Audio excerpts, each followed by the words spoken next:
ആ സയന്റിസ്റ്റുകളോട് പറയുന്നുണ്ട്, നിങ്ങൾ ആ ആത്മാവിനെ ട്രാപ്പ് ചെയ്തിരിക്കുകയാണ്, നിങ്ങൾ അതിനെ തുറന്നു വിടും എന്നുള്ളത്. പക്ഷെ അവിടെയുള്ള ആർക്കും ആ ആത്മാവിനെ കാണാൻ സാധിക്കുന്നുണ്ടായിരുന്നില്ല. ആ ആത്മാവ് ഡോക്ടറിനോട് തന്നെ എങ്ങനെയും രക്ഷപ്പെടുത്തു എന്ന് പറഞ്ഞ് അപേക്ഷിച്ചുകൊണ്ടിരിക്കുകയാണ്. പെട്ടെന്നാണ് ആ ആത്മാവ് എന്തിനാ കണ്ട് പുറകോട്ട് മാറുന്നത്.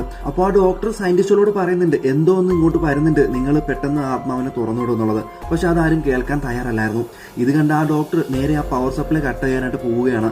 അപ്പോഴാണ് ഈ സയന്റിസ്റ്റുകൾ ആ ചേംബറിനകത്തോട്ട് എന്തോ ഒന്ന് കയറുന്നതായിട്ട് ശ്രദ്ധിക്കുന്നത്. അത് ആ ചേംബറിനകത്തോട്ട് കയറിയ നിമിഷം തന്നെ ഡോക്ടർ പവർ സപ്ലൈ കട്ട് ചെയ്യാണ്.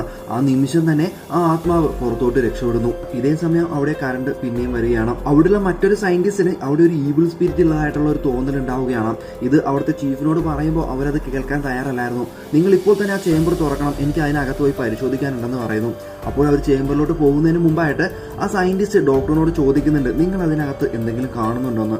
അങ്ങനെ ഡോക്ടർ ആ ചേംബറിലോട്ട് നോക്കുമ്പോഴാണ് അതിനകത്തായിട്ട് കുറെ പിശാചുകൾ ഇരിക്കുന്നത് ഡോക്ടർ